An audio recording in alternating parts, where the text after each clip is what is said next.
नमस्कार साथियों, आप सभी का चाणक्य अकेडमी के ऑनलाइन प्लेटफॉर्म पर एक बार फिर से हार्दिक स्वागत है। पिछले वीडियो में हम रासायनिक अभिक्रियाओं के बारे में बात कर रहे थे। आज हम उनको विस्तार से समझेंगे। आपको बताया गया था कि रासायनिक अभिक्रियाएं जो हैं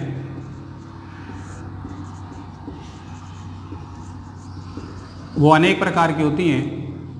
इनमें से प्रमुख अभिक्रिया थी योगात्मक अभिक्रिया। इसको हम एडिशन रिएक्शंस भी कहते हैं।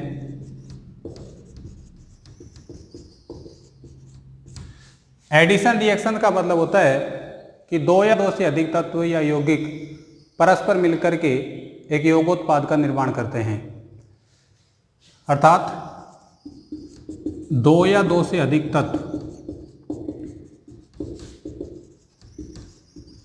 दो या दो से अधिक तत्व या यौगिक परस्पर मिलकर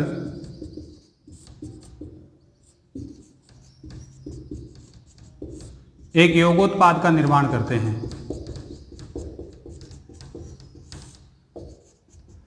यौगोत्पाद का निर्माण करते हैं, इस अभिक्रिया को हम योगात्मक अभिक्रिया कहते हैं।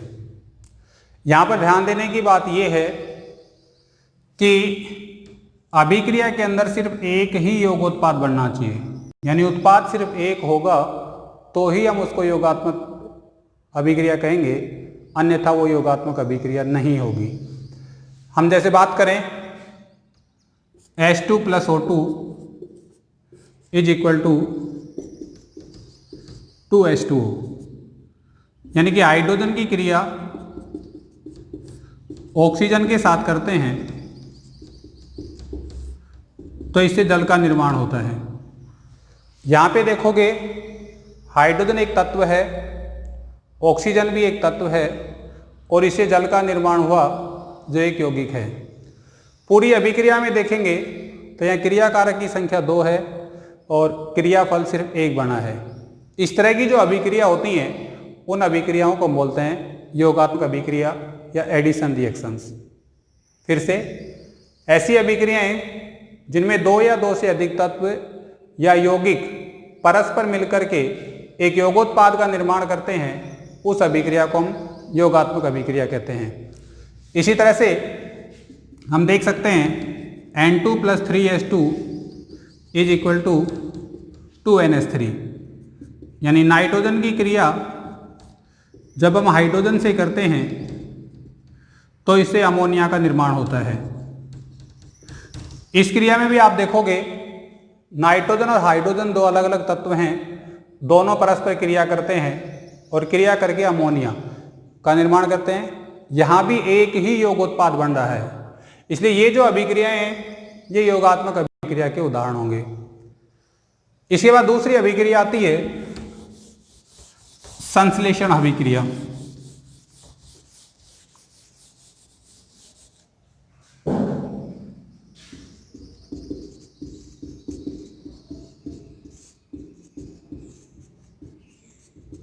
संश्लेषण अभिक्रिया या इसको हम कहते हैं सिंथेसिस रिएक्शन। संश्लेषण अभिक्रिया और योगात्मक अभिक्रिया ये दोनों अभिक्रियाएं एक जैसी हैं। संश्लेषण अभिक्रिया का मतलब होता है ऐसी अभिक्रिया जिसमें दो या दो से अधिक तत्व परस्पर मिलकर के एक यौगिक का निर्माण करते हैं।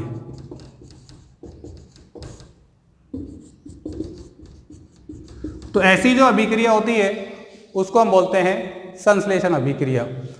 यहां पर हम फिर से वो उदाहरण ले सकते हैं कि नाइट्रोजन की जब हाइड्रोजन के साथ क्रिया करते हैं तो इससे अमोनिया का निर्माण होता है। अब प्रश्न हमारे दिमाग में ये आता है कि क्या तो सारी संश्लेषण अभिक्रियाएं योगात्मक अभिक्रिया होती हैं या फिर सारी योगात्मक अभिक्रियाएं संश्लेषण अभिक्रिया होती हैं। इसको हम देखें तो एक अलग से उदाहरण से हम इसको समझ सकते हैं। जैसे H2 plus SO4 is equal to H2SO4। दूसरा उदाहरण अपना ये है N2 plus 3H2 is equal to 2NH3। इस क्रिया में भी हम देखेंगे कि एक ही योगोत्पाद का निर्माण हो रहा है और इस अभिक्रिया में भी एक ही योगोत्पाद का निर्माण हो रहा है। यहां पे हम देखें तो नाइट्रोजन और हाइड्रोजन दो अलग अलग तत्व हैं। यहां पे अगर हम देखेंगे हाइड्रोजन जो है सल्फेट के साथ क्रिया करता है। सल्फेट एक यौगिक है, हाइड्रोजन एक तत्व है। यानी इसमें देखेंगे अभिक्रिया में तो इसमें एक यौगिक भी है और एक तत्व भी है, जबकि इसके अंदर सिर्फ तत्व हैं। तो अपने दिमाग में ये होना चाहिए कि संश्लेषण अभिक्रियाएं जो हैं उनको हम योगात्मक अभिक्रिया कह सकते हैं, लेकिन योगात्मक अभिक्रियाओं को हम संश्लेषण अभिक्रिया नहीं कह सकते। उसका रीजन ये है कि योगात्मक अभिक्रिया में यौगिक भी भाग ले सकते हैं और तत्व भी भाग ले सकते हैं, लेकिन संश्लेषण अभिक्रिया में सिर्फ तत्व जुड़ करके यौगिक का निर्माण करते हैं। इनमें यौगिकों का कोई योगदान नहीं होता है। यानी यौगिक आपस में क्रिया नहीं करें तब उसको हम बोलते हैं संश्लेषण अभिक्रिया।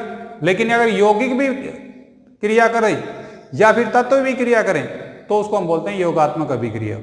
यानी फिर से एक चीज समझें कि सारी संश्लेषण अभिक्रियाएं जो होती हैं वो योगात्मक अभिक्रिया होती हैं, लेकिन सभी योगात्मक अभिक्रियाएं संश्लेषण अभिक्रिया नहीं होती हैं, क्योंकि योगात्मक अभिक्रिया में यौगिक जुड़ करके भी योगोत्पाद का निर्माण कर सकते हैं, जबकि संश्लेषण अभिक्रिया में सिर्फ जो है तत्व जुड़ करके ही योगोत्पाद का निर्माण करते हैं। इसके बाद अगली अभिक्रिया आती है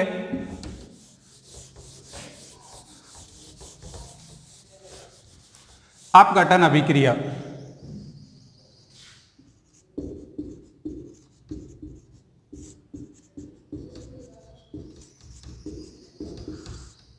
अपघटन का सामान्य अर्थ होता है टूटना। अब कौन टूटे और क्या बनाए? तो अपघटन अभिक्रिया जो है वो योगात्मक अभिक्रिया की उल्टी कह सकते हैं।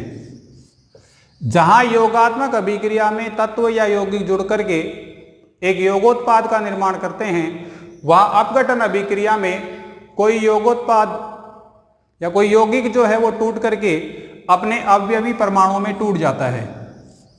परिभाषा के रूप में ऐसी अभिक्रिया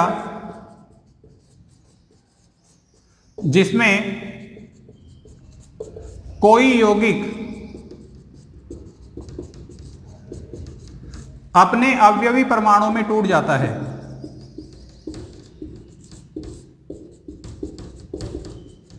अपने अवयवी परमाणु में टूट जाता है, तो इस तरह की जो अभिक्रिया होती है उसको हम बोलते हैं अपघटन अभिक्रिया। परिभाषा फिर सुने, ऐसी अभिक्रिया जिसमें कोई यौगिक अपने अवयवी परमाणु में, अवयवी परमाणु का मतलब होता है जिनसे वो बना हुआ होता है, उन परमाणुओं में अगर वो टूट जाता है तो ये जो अभिक्रिया होती है इसको हम बोलते हैं अपघटन अभिक्रिया। इसको भी हम एक उदाहरण से ले सकते हैं कि 2AgNO3 is equal to 2Ag plus 2NO3। इसमें भी देखेंगे सिल्वर नाइट्रेट जो है, सिल्वर और नाइट्रेट इन दो अलग अलग भागों के अंदर टूट गया है। दूसरा अर्थ इसका देखें और अभिक्रिया देखें अपघटन की, तो 2NaCl is equal to 2Na plus Cl2।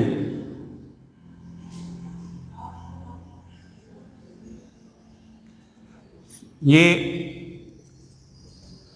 इसमें देखोगे 2AgNO3 is equal to 2Ag plus 3NO2। इसी तरह 2NaCl is equal to 2Na plus Cl2। तो इन अभिक्रियाओं में अगर आप देखेंगे तो ये एक यौगिक है और यौगिक जो है अपने अवयवी परमाणु में टूट गया है। तो अवयवी परमाणु में टूटने की जो प्रक्रिया है उस प्रक्रिया को हम बोलते हैं अपघटन अभिक्रिया। ये अपघटन अभिक्रियाएं भी जो है अलग अलग प्रकार की होती हैं, जिनमें मुख्य रूप से विद्युत अपघटन अभिक्रिया, ताप अपघटन अभिक्रिया, ऊष्मीय अपघटन अभिक्रिया, प्रकाश अपघटन अभिक्रिया,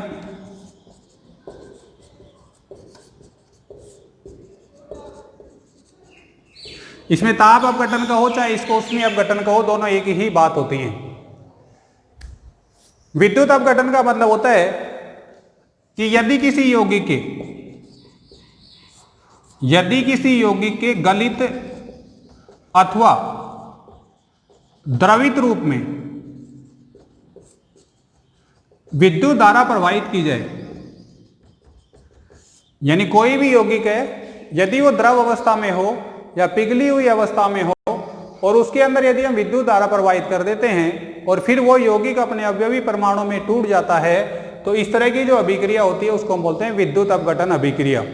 जैसे सामान्य रूप से 2H2O, जल के अंदर यदि हम विद्युत धारा प्रवाहित करते हैं तो इससे हाइड्रोजन अलग हो जाता है और ऑक्सीजन अलग हो जाता है।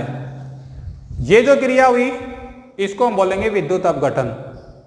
फिर से सुने, विद्युत अपघटन का मतलब होता है कि जब किसी यौगिक के गलित अथवा द्रवित रूप में विद्युत धारा प्रवाहित की जाती है और उस स्थिति में वो यौगिक अपने अवयवी परमाणु में टूट जाता है, तो इस तरह का जो अपघटन होता है उसको हम बोलते हैं विद्युत अपघटन। 2H2O = 2H2 + O2। दूसरी बात करते हैं हम ताप अपघटन या ऊष्मीय अपघटन की। ताप अपघटन का मतलब है ताप या ऊष्मा देने पर, यानी कोई भी यौगिक है यदि उसको हम ताप या ऊष्मा देते हैं और वो अपने अवयवी परमाणु में टूट जाता है, तो इस तरह का जो अपघटन होता है उसको हम ताप अपघटन या ऊष्मीय अपघटन कहते हैं। जैसे कैल्शियम कार्बोनेट है, इस कैल्शियम कार्बोनेट को हम गर्म करें तो इससे कैल्शियम ऑक्साइड और कार्बन डाइऑक्साइड ये प्राप्त होते हैं अपने को। तो इस क्रिया में देखेंगे तो कैल्शियम कार्बोनेट को हमने ताप दिया, यानी ऊष्मा प्रदान की, और ऊष्मा प्रदान करने से इससे कैल्शियम ऑक्साइड और कार्बन डाइऑक्साइड ये हमें प्राप्त हुआ। तो ये जो अभिक्रिया ताप देने पे हुई, इसलिए इसको हम ताप अपघटन या ऊष्मीय अपघटन कहते हैं। तीसरा आता है प्रकाशीय अपघटन। ऐसी अभिक्रिया जो प्रकाश की उपस्थिति में, अगर प्रकाश की उपस्थिति में वो अपने अवयवी परमाणु में टूट जाती है, तो उस तरह की जो अभिक्रिया होगी उसको हम बोलेंगे प्रकाशीय अपघटन। जैसे हाइड्रोजन ब्रोमाइड है,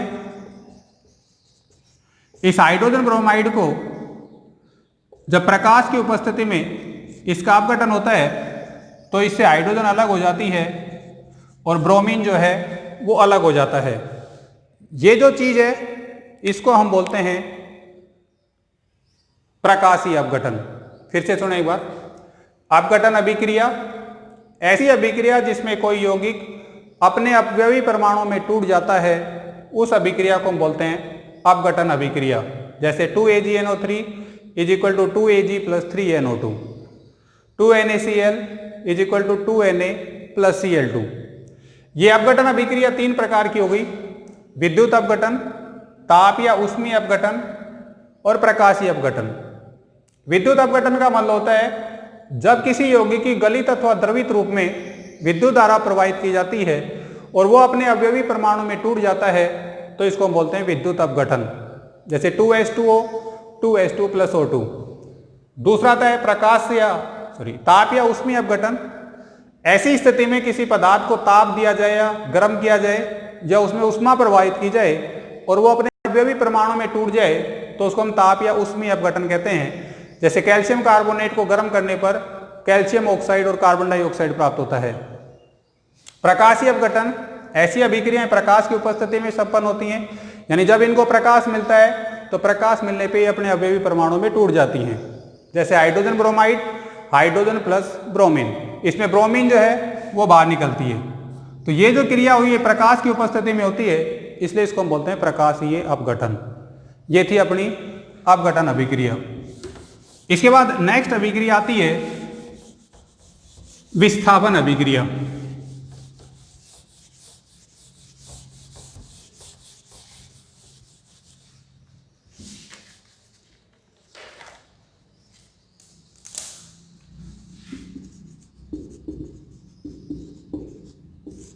विस्थापन अभिक्रिया या इसको हम बोलते हैं रिप्लेसमेंट रिएक्शन।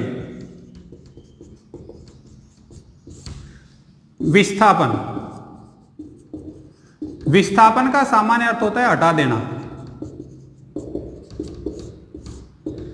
अब कौन किसको हटाएगा, इसके बारे में हम एक सामान्य सा उदाहरण लेते हैं।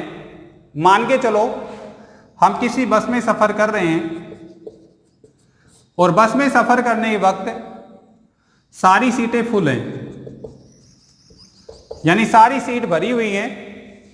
उसी समय एक बहुत ही बड़ा ताकतवर व्यक्ति उस बस में प्रवेश करता है, लेकिन वो उसको सीट प्राप्त नहीं हो रही है। अब सोचो दोस्तों, वो अपनी सीट के लिए क्या करेगा। निश्चित है कि वो अपने से कमजोर व्यक्ति को देखेगा और उसके पास जाके उसको कहेगा कि यहाँ सीट से खड़े हो जाओ, इस पे मैं बैठूंगा। और वो ताकतवर व्यक्ति उस कमजोर व्यक्ति को वहां से हटा देता है, यानी वो उसका विस्थापन कर देता है। तो विस्थापन का मतलब हो गया कि ऐसी अभिक्रिया जिसमें कोई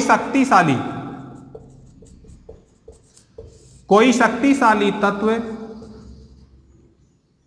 किसी यौगिक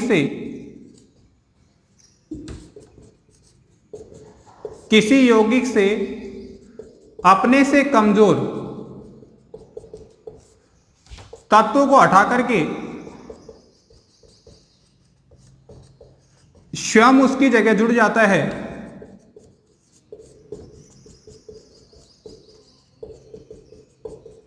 तो इस तरह की जो अभिक्रिया होती है उसको हम बोलते हैं विस्थापन अभिक्रिया, रिप्लेसमेंट रिएक्शंस। परिभाषा फिर सुने, ऐसी अभिक्रिया जिसमें कोई शक्तिशाली तत्व किसी यौगिक से अपने से कमजोर तत्व को हटाकर स्वयं उसकी जगह जाके जुड़ जाता है, तो उस अभिक्रिया को हम बोलते हैं विस्थापन अभिक्रिया। जैसे एक अभिक्रिया है CuSO4 plus Zn, CuSO4 plus Zn is equal to ZnSO4 plus Cu। यहां पे कॉपर सल्फेट की क्रिया जिंक से कराई जाती है, तो इसे जिंक सल्फेट और कॉपर प्राप्त होता है।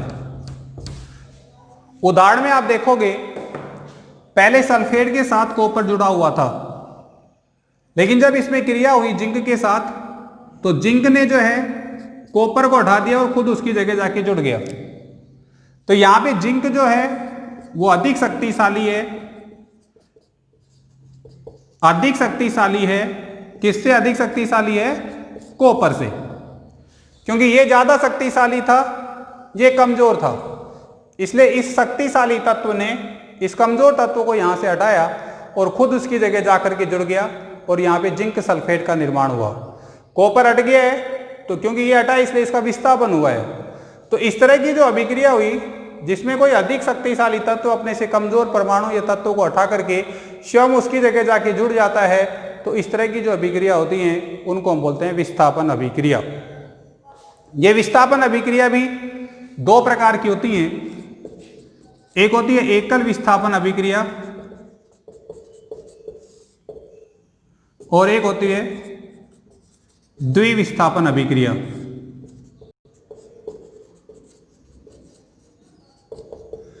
एकल विस्थापन अभिक्रिया का मतलब होता है एक शक्तिशाली होगा और एक कमजोर होगा।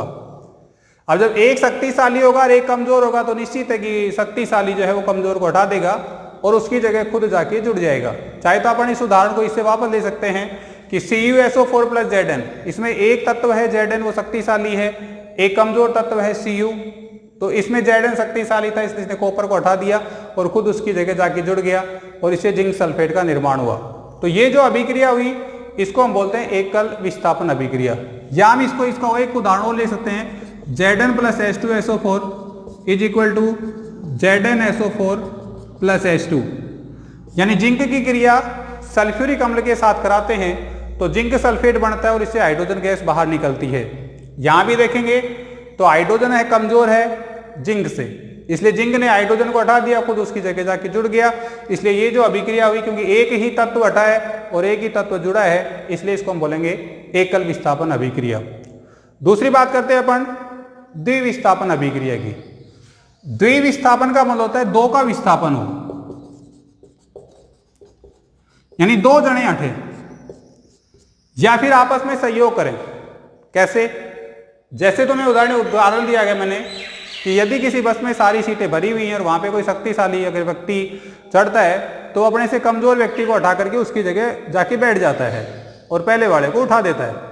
अब आप सोचो कि उस बस के अंदर सारे व्यक्ति ताकतवर हैं, सफर भी लंबा है और एक ताकतवर व्यक्ति भी चढ़ता है वहां पे, तब ऐसी स्थिति में वो क्या करेंगे? क्योंकि ये तो है नहीं कि वो ताकतवर उसको वहां से हटा देगा, इसके लिए उनको समझौता करना पड़ेगा। समझौते का मतलब है कि वो उनसे विनती करेंगे कि भाई हम जो है लंबे दूरी तय करेंगे तो क्यों ना हम सीट को एडजस्ट कर लें, तो थोड़ा सा वो साइड में हो जाएगा, थोड़ा सा दूसरा साइड में हो जाएगा और उसको वहां से सेट कर लिया जाएगा। तो इसका मतलब दोनों ने आपस में सामंजस्य रखा है। तो इस तरह का जो सामंजस्य होता है वो द्विविस्थापन के अंदर भी देखा जा सकता है। इसका एक उदाहरण देखें कि जैसे सिल्वर नाइट्रेट है, इस सिल्वर नाइट्रेट की क्रिया पोटेशियम क्लोराइड के साथ करते हैं तो इसके द्वारा हमें सिल्वर क्लोराइड और पोटेशियम नाइट्रेट प्राप्त होता है। यानी सिल्वर नाइट्रेट की क्रिया पोटेशियम क्लोराइड के साथ की जाती है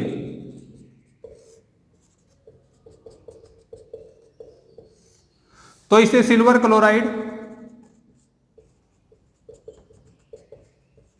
और पोटेशियम नाइट्रेट प्राप्त होता है।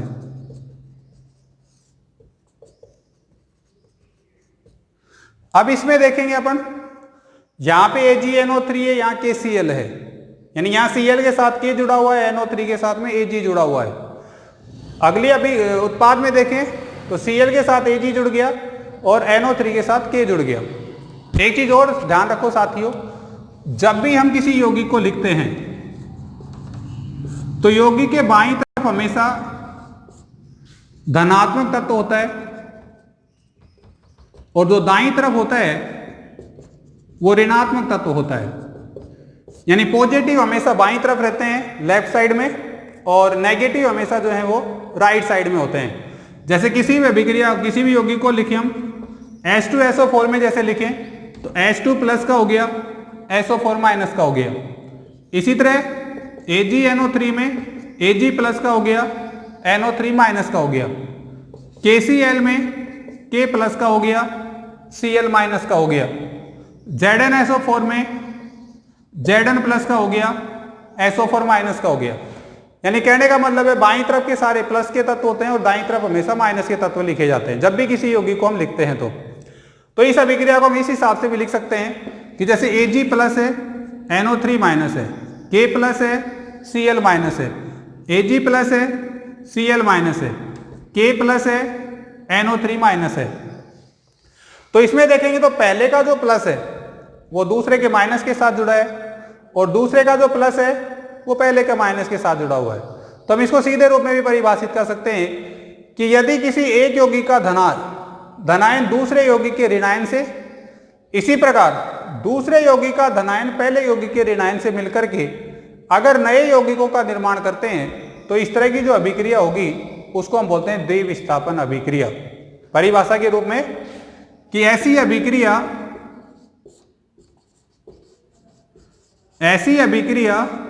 जिसमें एक यौगिक का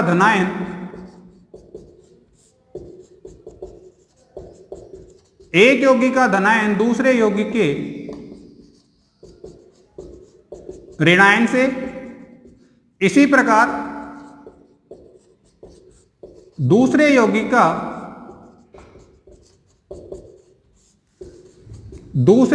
का धनायन पहले यौगिक के ऋणायन से जुड़ता है। तो इस तरह की जो अभिक्रिया होती हैं उनको हम द्विविस्थापन अभिक्रिया कहते हैं। या इसको छोटे रूप में लिखा जाए तो पदार्थों द्वारा आयनों के विनिमय से, आयनों के विनिमय का मतलब आयन आपस में स्थान बदलें, पहले वाले का प्लस दूसरे के माइनस के साथ चला जाए, दूसरे वाले का प्लस पहले के माइनस के साथ आ जाए। तो पदार्थों द्वारा आयनों के विनिमय से नए पदार्थों के निर्माण की जो प्रक्रिया होती है, नए पदार्थों के निर्माण की जो प्रक्रिया होती है उस प्रक्रिया को हम बोलते हैं द्विविस्थापन अभिक्रिया। फिर से समझ लें एक बार। विस्थापन अभिक्रिया का मतलब होता है ऐसी अभिक्रिया जिसमें कोई अधिक शक्तिशाली तत्व अपने से कमजोर परमाणु या तत्वों को हटा करके और उसकी जगह खुद जुड़ करके एक नया यौगिक बनाता है, तो उसको हम बोलते हैं विस्थापन अभिक्रिया।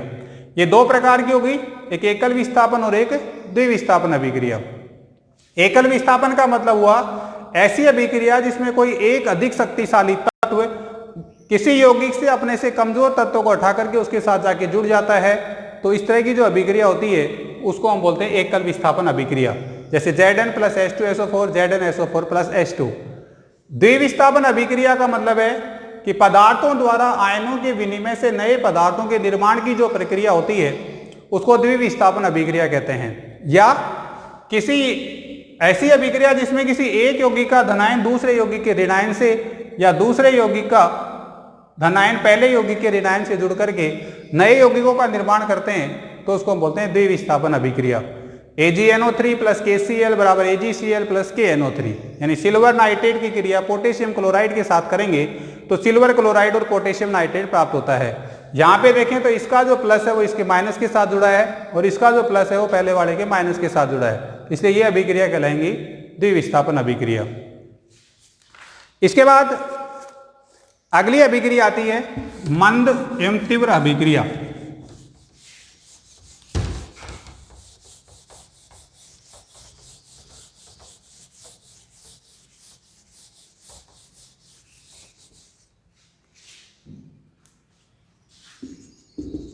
मंद एवं तीव्र अभिक्रिया या स्लो एंड फास्ट रिएक्शन।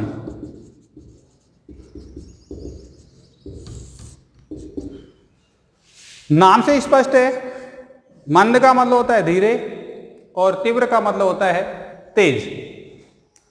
पहले बात करते हैं हम तीव्र अभिक्रिया की। तीव्र अभिक्रिया का मतलब होता है ऐसी अभिक्रिया जिन्हें पूर्ण होने में बहुत ही कम समय लगता है।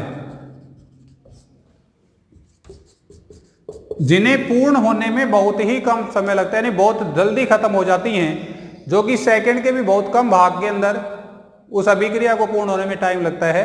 तो इस तरह की जो अभिक्रिया होती है वो कहलाती है तीव्र अभिक्रिया। इसका उदाहरण है कि जब किसी अम्ल की क्रिया किसी क्षार के साथ की जाती है तो इससे लवण व जल का निर्माण होता है।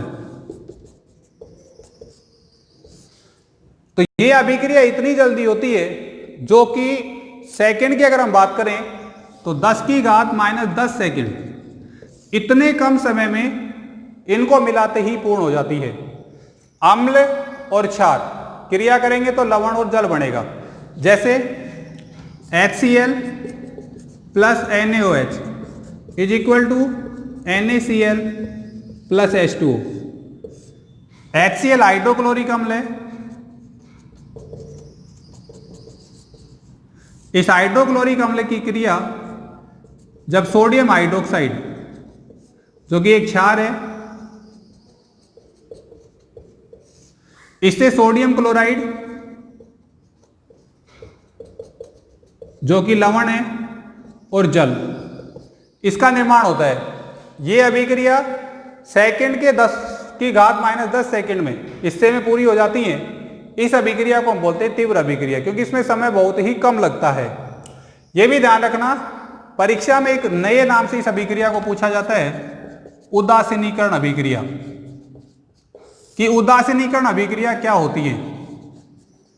यहां पे आपको ध्यान रखना है कि जब किसी अम्ल की क्रिया किसी क्षारक के साथ की जाती है तो उससे लवण व जल का निर्माण होता है। इस क्रिया को हम बोलते हैं उदासीनीकरण अभिक्रिया। ध्यान रखना, अम्ल की क्रिया क्षार के साथ कराने पर उससे लवण और जल का निर्माण होता है तो अभिक्रिया कहलाती है उदासीनीकरण अभिक्रिया। दूसरी बात करते हैं मंद अभिक्रिया की। मंद अभिक्रिया का मतलब होता है जो बहुत ही देर में संपन्न होती है, यानी ऐसी अभिक्रिया जिन्हें पूर्ण होने में बहुत ही अधिक समय लगता है।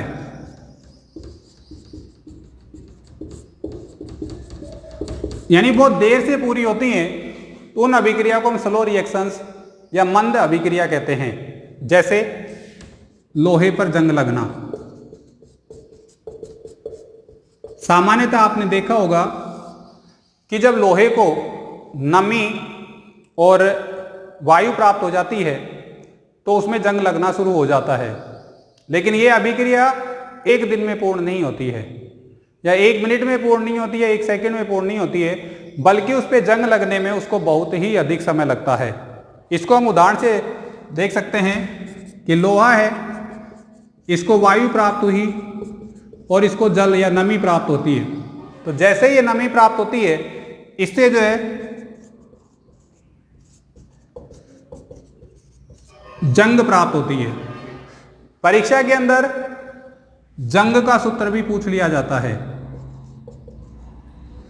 कि जो लोहे पे जो जंग लगी है उसका सूत्र क्या है। तो ये ध्यान रखेंगे 2Fe2O3.3H2O। क्रिया पूछे मंद अभिक्रिया की, तो आयरन की ऑक्सीजन के साथ क्रिया करते हैं, नमी की उपस्थिति में क्रिया होती है।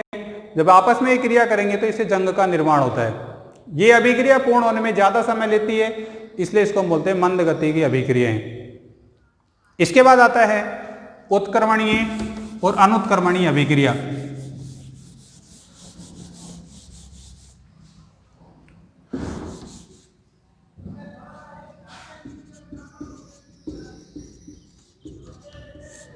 उत्क्रमणीय एवं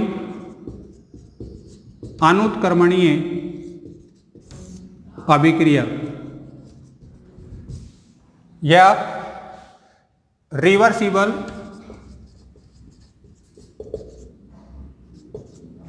और इररिवर्सिबल रिएक्शन। उत्क्रमणीय और अनुत्क्रमणीय अभिक्रिया, इसको हम देखें तो उत्क्रमणीय अभिक्रिया वो होती हैं जिनके अंदर ऐसी अभिक्रिया जिसमें क्रियाकारक से उत्पाद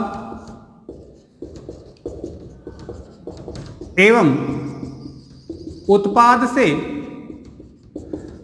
पुनः क्रियाकारक प्राप्त हो जाता हो,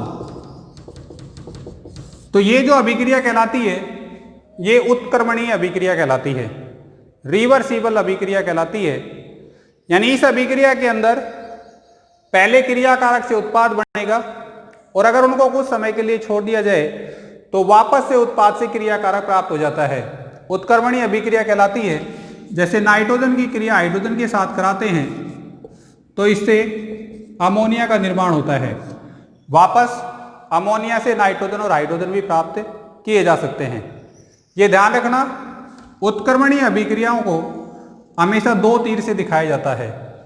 एक तीर आगे की ओर होता है, एक तीर पीछे की ओर होता है। आगे का मतलब ये है कि क्रियाकारक से उत्पाद का निर्माण हो रहा है, और पीछे वाले तीर का मतलब ये होता है कि उत्पाद से पुनः अपने को क्रियाकारक प्राप्त होता है। तो इस तरह की जो अभिक्रिया होती है उसको हम बोलते हैं उत्क्रमणीय अभिक्रिया। ऐसी अभिक्रिया जिसके अंदर क्रिया कारक से उत्पाद और उत्पाद से पुनः क्रिया कारक प्राप्त होता हो तो वो कहलाती है उत्क्रमणीय अभिक्रिया। अनुत्क्रमणीय की अगर हम बात करें तो इस तरह की जो अभिक्रिया होती हैं वो एक ही दिशा में संपन्न होती हैं। एक ही दिशा का मतलब होता है कि उनसे क्रिया कारक से सिर्फ उत्पाद प्राप्त होता है, उत्पाद से पुनः जो है हमें क्रिया कारक प्राप्त नहीं होगा। तो इस तरह की जो अभिक्रिया होती हैं उनको हम बोलते हैं अनुत्क्रमणीय अभिक्रिया। जैसे CH4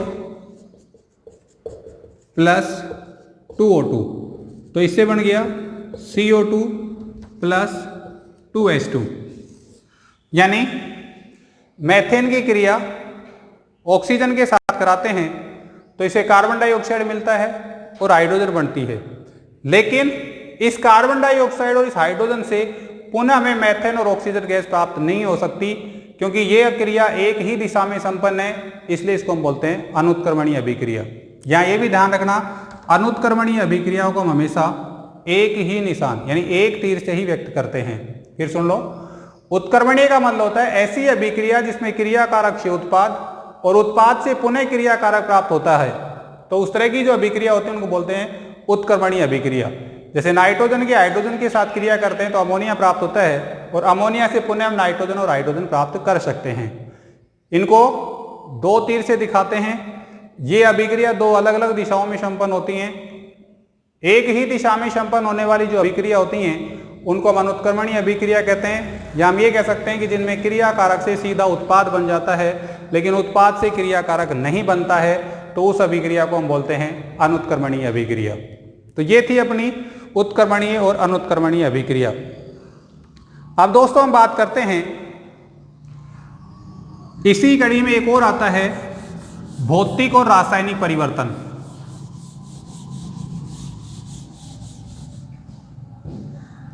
भौतिक एवं रासायनिक परिवर्तन।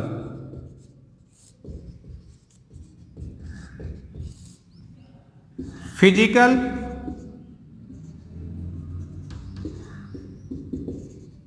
And chemical reaction. कि भौतिक और रासायनिक परिवर्तन क्या होते हैं। सबसे पहले बात करते हैं हम भौतिक परिवर्तन की। इसका एक सामान्य सा उदाहरण लेते हैं कि जैसे बर्फ है, बर्फ को थोड़ा गर्म किया तो इससे पानी बना, और पानी को यदि और ज्यादा गर्म करते हैं तो इससे वाष्प बनती है। अब इस वाष्प को यदि हम ठंडा करें तो फिर से पानी बनता है। पानी को अगर और ठंडा कर दोगे तो इससे फिर से क्या बन जाएगी, बर्फ बन जाएगी। सिंपल सी है, बर्फ को गर्म किया पानी बना, पानी को गर्म किया वाष्प बनी, वाष्प को ठंडा किया पानी बना, और पानी को फिर ठंडा कर दिया तो बर्फ बन गई। यानी जिस स्थिति में हम थे वो स्थिति हमें पहले की पहले वापस प्राप्त हो गई है। तो ये जो क्रिया कहलाई वो कहलाई भौतिक परिवर्तन। यानी ऐसा परिवर्तन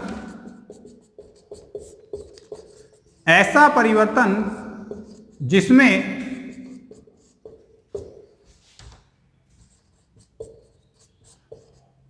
कोई पदार्थ अपनी मूल अवस्था में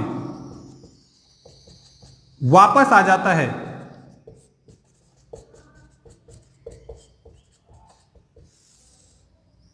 तथा उसके स्वयं के रासायनिक संगठन में कोई परिवर्तन नहीं होता है, और भौतिक गुण जैसे उसकी अवस्था बदल सकती है, रंग बदल सकता है, तो इस तरह का जो परिवर्तन होता है उसको हम बोलते हैं भौतिक परिवर्तन। यानी वह परिवर्तन जिसमें पदार्थों के भौतिक गुण तो बदल जाते हैं लेकिन उनके रासायनिक गुण नहीं बदलते हैं, और पदार्थ जो है अपनी मूल अवस्था में वापस लौट आता है, तो इस तरह के परिवर्तन को हम बोलते हैं भौतिक परिवर्तन। इसका एक और उदाहरण ले सकते हैं, मोम का पिघलना। यानी जब मोम को हम जलाते हैं तो जलाने के बाद मोमबत्ती पिघल जाती है, लेकिन जैसे जैसे वो ठंडी होती है तो उससे हमें पुनः मोम प्राप्त हो जाता है।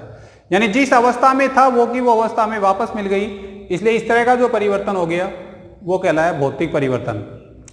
रासायनिक परिवर्तन की बात अगर हम करें तो एक साधारण सा उदाहरण ले सकते हैं कि दूध है, दूध को हल्का गर्म करके उसको थोड़ा ठंडा कर लेते हैं और उसके बाद उसमें छाछ मिलाते हैं और थोड़ी देर में रख दें तो उससे हमें दही प्राप्त हो जाता है। लेकिन अब दही से हमें कभी भी दूध प्राप्त नहीं हो सकता। यानी इस परिवर्तन में और इस परिवर्तन में देखें तो इसमें पदार्थ की अवस्थाएं बदल रही थी, अवस्था बदल रही थी, भौतिक गुण बदल रहे थे, लेकिन इन पदार्थों में वापस मूल अवस्था में वो का वो मिल गया था अपने को, जो कि इसमें नहीं हो रहा है कि जो दूध था वो एक तरह से तरल पदार्थ है, दही जो है दूध की तुलना में थोड़ा ठोस है, लेकिन दही से दूध कभी भी वापस प्राप्त नहीं हो सकता है। इसलिए ये जो परिवर्तन होता है इसको हम बोलते हैं रासायनिक परिवर्तन या केमिकल चेंजेस। तो परिभाषा के रूप में ऐसा परिवर्तन जिसमें पदार्थों के भौतिक गुणों के साथ साथ उसका रासायनिक संगठन भी बदल जाता हो। यानी भौतिक गुण तो बदलेंगे, साथ में रासायनिक गुण भी बदल जाएं और पदार्थ जो है वो अपनी मूल अवस्था में वापस नहीं आ पाता हो, तो इस तरह का जो परिवर्तन होता है उसको बोलते हैं रासायनिक परिवर्तन। अब अगर बात करें हम इनमें अंतर की, जैसे और कोई उदाहरण देखें, कागज का जलाना। अगर कागज को आप जलाओगे तो जलाने पर अपने को राख प्राप्त होती है, लेकिन राख जो है कभी भी दोबारा से कागज का निर्माण नहीं करती है। घर में हमारे गोबर के कंडे बनाए जाते हैं या लकड़ी जलाई जाती है, तो अगर इनको जलाने के बाद अपने को राख ही प्राप्त होती है, लेकिन वापस से ये चीजें अपने को प्राप्त नहीं होती हैं। इसलिए सारे के सारे जो परिवर्तन है वो कहलाते हैं रासायनिक परिवर्तन। अगर आपसे पूछ लिया जाए कि भौतिक और रासायनिक परिवर्तन में अंतर क्या है, तो एक सारणी के रूप में मैं बता देता हूं आपको। भौतिक परिवर्तन और रासायनिक परिवर्तन। भौतिक परिवर्तन की बात करें तो भौतिक अवस्था बदलती है, भौतिक अवस्था बदलती है, लेकिन रासायनिक संगठन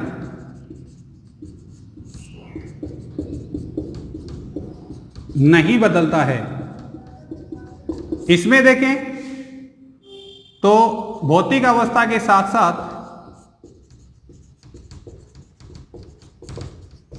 भौतिक अवस्था के साथ साथ रासायनिक संगठन भी बदल जाता है।